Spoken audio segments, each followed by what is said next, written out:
প্রিয় দর্শক, আপনি প্রশ্ন করুন। হ্যালো, জি আমি চিরাং থেকে বলছি। জি বলুন। হ্যালো, জি বলুন। হ্যাঁ আমার তিনটা প্রশ্ন ছিল। প্রথমটা হচ্ছে যেটির কোনো অস্তিত্ব ছিল না নবী করিম ইসলামের আমলে, সেটি মূলত বিধাত। হ্যাঁ, নবী করিম ইসলামের আমলে তো মাইকের অস্তিত্ব ছিল না, এখন মাইকের পেছনে নামাজ হয়, এটা কি বিধাত নয়? আরেকটা প্রশ্ন হচ্ছে আপনার কোরআন ও হাদিসের শরীফের সুদ ঘুষ মদ ইত্যাদি হারাম ঘোষণা করেছে, কিন্তু কোরআন ও হাদিসে মিলাদ শরীফ ফরজ নামাজের পরে মোনাজাত ইত্যাদির ব্যাপারে তো কোনো নিষেধাজ্ঞা নেই। এর সঠিক ব্যাখ্যা জানতে চাই। আরেকটা প্রশ্ন হচ্ছে আপনার এই হারাম জিনিস সুদ ঘুষ মদ ইত্যাদি খেলো, হ্যাঁ, আবার সে নামাজ রোজা পড়লো, এটা কি হবে কিনা, নামাজ রোজা হবে কিনা? জি ভাই, ধন্যবাদ আপনার প্রশ্নের জন্য। তিনটি প্রশ্ন আপনি করেছেন। আসলে প্রশ্নটা বেদাত নির্ভর। তিনি বলতে চান যে রাসূল সাল্লাল্লাহু আলাইহি সাল্লামের যুগে যা ছিল না অথবা সাহাবাদের যুগে যা ছিল না সেটাই বেদআহ। আর এর উপর ভিত্তি করে তিনি মাইক্রোফোনের বিধানটা জানতে চেয়েছেন, এবং আরেকটা জানতে চেয়েছেন যে সুদ ঘুষ এগুলোকে কোরআনে অথবা সুন্নাহে হারাম করা হয়েছে, কিন্তু মুনাজাত মিলাদ এগুলো তো কোরআনে হারাম করা হয়নি, তারপর হারাম কেন বলা হচ্ছে বা বেদাত কেন বলা হচ্ছে?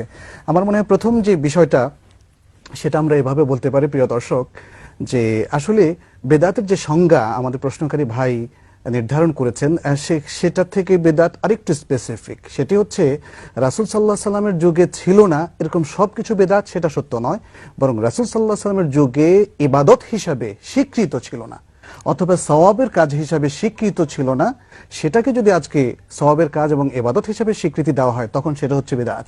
কিন্তু মাইক্রোফোনকে তো কেউ জাগতিক জিনিস, এটা জাগতিক জিনিস, সেটা একটা যন্ত্র, কিয়ামত পর্যন্ত এটা আবিষ্কৃত হতে থাকবে। গাড়ি, এই সোফা কিংবা টেবিল, কলম যেগুলো আমরা আজকে ব্যবহার করছি, নতুন ইনস্ট্রুমেন্ট। অর্থাৎ আপনি যেটা বলছেন যে কোন ইবাদত আবিষ্কার করার কোনো সুযোগ নেই, কিন্তু মাইক্রোফোন আবিষ্কার করা, বিভিন্ন রকেট আবিষ্কার করা, আধুনিক হাজারো যন্ত্র আবিষ্কার করা যেতে পারে। এটা তো আল্লাহ এটা কোরআন সুন্নাহয় উৎসাহ দেওয়া হয়েছে, সেটা তো আর বেদাত, সেটা বেদাত নয়। বেদাত হচ্ছে কোন সওয়াবের কাজকে সওয়াবের কাজ নয়, সেটাকে সওয়াবের কাজ হিসাবে নতুন করে, অর্থাৎ দ্বীনের মধ্যে, ধর্মের মধ্যে কিছু বাড়ানো, উদ্ভাবন করা, প্রচলিত করা। তো সেই দৃষ্টিকোণ থেকে আজকের এই ল্যাপটপ, আজকের এই নতুন যে সমস্ত টেকনোলজি আমাদের সামনে এসছে, এগুলোকে তো বেদাত বলার কোনো সুযোগ নেই। এগুলো তো ধর্মের মধ্যে আমরা কিছু বাড়তি কমতি করলাম, জাগতিক আবিষ্কার। এগুলোর ব্যবহার যদি ভালো হয় তাহলে ভালো, আর এগুলোর ব্যবহার যদি খারাপ কাজে হয় তাহলে সেটা হারাম। দ্বিতীয় যে প্রশ্নটি করেছে সে সম্পর্কে একটু বলুন প্রফেসর ইব্রাহিম, যে মুনাজাত কিংবা মিলাদ সম্পর্কে তো কোরআনে কোনো নিষেধাজ্ঞা আসেনি, তাহলে এই নিষেধাজ্ঞা কেন আমাদের তরফ থেকে আসছে? হ্যাঁ, কোরআনে নিষেধাজ্ঞা এসেছে, কোরআনেও এসেছে, হাদিসেও এসেছে। কোরআনে এসেছে মা আতাকুমুর রাসূলু ফাখুযুহু ওয়া মা নাহাকুম আনহু ফান্তাহু। রাসূল যেটা দিয়ে গেছেন, যত ইবাদত বন্দেগী যা দিয়ে গেছেন সেটাকে তোমরা আঁকড়ে ধরো, আর যেগুলো থেকে নিষেধ করেছেন সেটা থেকে বিরত থাকো। আর রাসূল নিষেধ করেছেন ওয়া ইয়াকুম ওয়া মুহদাসাতিল উমুর, আমার পরে যত নব উদ্ভাবিত ইবাদত বন্দেগী, মিলাদ, মুনাজাত, হাত তোলা, এটা জশ্নে জুলুসে, ঈদে মিলাদুন নবী, শবে মেরাজের নামাজ, শবে মেরাজের রোজা, যত কিছু আমার পরে আবিষ্কৃত হবে ইবাদত রূপে, এগুলো সব পরিত্যাজ্য, পরিহার করো।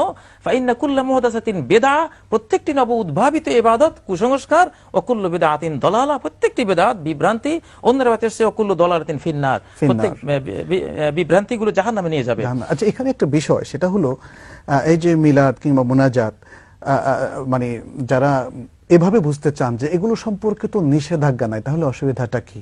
এখানে একটা মৌলিক নীতি মনে হয় আমাদের জানা দরকার, সেটা হচ্ছে বিদআতের জন্য স্পেসিফিক, বিশেষ করে এই ধরনের ক্ষেত্রে স্পেসিফিক কোনো নিষেধাজ্ঞা থাকে না, প্রয়োজন নেই। এটার জন্য কুল্লু মুহদাসাতিন বিদআ, যে আম দলিল ওইটাই যথেষ্ট। এই বিষয়টা প্রিয় দর্শক আপনাদের জানা থাকতে হবে যে বিদআত বা নব উদ্ভাবিত ইবাদত অথবা সওয়াবের কাজ নয়, কিন্তু সওয়াবের কাজ হিসাবে সেটাকে প্রচলিত করার জন্য কমন যে এভিডেন্স গুলো, দলিলগুলো কোরআনে অথবা হাদিসে রয়েছে, সেটা আমাদের জন্য যথেষ্ট। ফজরের নামাজ 3 রাকাত পড়ো না, এটা কোনো হাদিসেও নাই, কোরআনেও নাই।